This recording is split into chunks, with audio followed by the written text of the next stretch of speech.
নবী করিম সাল্লাল্লাহু আলাইহি ওয়াসাল্লাম বলেছেন, লাইলাতুল কদর আমি পেয়েছি, কপালে কাদামাটি ছিল, বৃষ্টি হচ্ছিল, তার মানে ওই রাতে বৃষ্টি হতে পারে, ওই রাতে বৃষ্টি হতে পারে।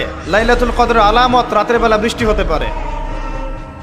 বৃষ্টি হয়েছে, তিনি নামাজ পড়েছেন, কপালের মধ্যে কাদা লেগেছিল, তিনি বের হয়েছেন, সাহাবীদেরকে বলবেন কোন রাতটা লাইলাতুল কদর, আজকের রাতটা লাইলাতুল কদর, এটা বলতে বের হয়েছেন।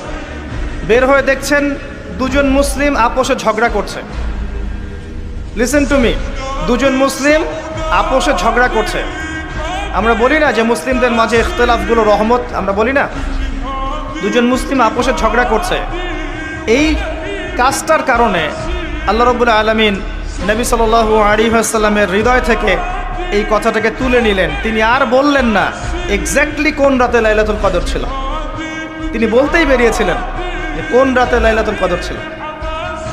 আমাদের ইখতিলাফের কারণে আমরা সেই নির্দিষ্ট রাতটাকে হারিয়ে ফেলেছি।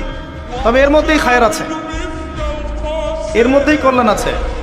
আরবিতে একটা প্রবাদ আছে, কুল্লু শার ইউজাদু ফিহিল খায়র, প্রত্যেকটা অকল্যাণের পিছনেই কোনো না কোনো কল্যাণ আছে। নির্দিষ্ট করে বলে দিলে আমরা বাকি রাতগুলো জাগতাম না। নবী সাল্লাল্লাহু আলাইহি ওয়াসাল্লাম এখন বললেন যে আমাকে ভুলিয়ে দেওয়া হয়েছে কোন রাত, তোমাদের ঝগড়ার কারণে, অতএব তোমরা শেষ দশকের বিজোড় রাতগুলোকে তালাশ করো। শেষ দশকের বিজোড় রাত বলতে 21-এর রাত, 23-এর রাত, 25, 27, 29, এই 5টা রাতের যে কোনো একটা লাইলাতুল কদর। এই রাতে ইবাদত করলে এত নেকি হচ্ছে, কারণটা কি? রাত আর দিন কি ডিফারেন্ট কিছু? প্রত্যেক রাতেই কিন্তু আল্লাহ পাক প্রথম আসমানে নেমে আসেন, প্রত্যেক রাতে, শুধু শবে বরাতের রাতে নয়, শুধু নিসফে শাবানের রাতে নয়, কিন্তু প্রত্যেক রাতেই আল্লাহ পাক প্রথম আসমানে নেমে আসেন। তিনি কিভাবে নেমে আসেন এটা ব্যাখ্যা করার দরকার নেই আমাদের। আল্লাহ পাক বলেছেন নেমে আসি, বাস আসি। কারণ সব কিছু আমরা যুক্তি, বিজ্ঞান, দর্শন দিয়ে প্রমাণ করতে পারবো না। পারবো?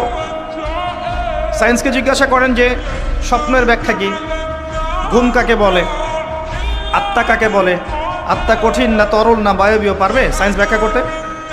কবরের আযাব কি, জিন জাতি কি, জিন জাতি কাকে বলে, জিন জাতি কেমন দেখতে, মালায়েকা কেমন, তারা কিভাবে কাজ করে, তাদের ফাংশন কি, তারা কি ব্যাখ্যা করতে পারবে?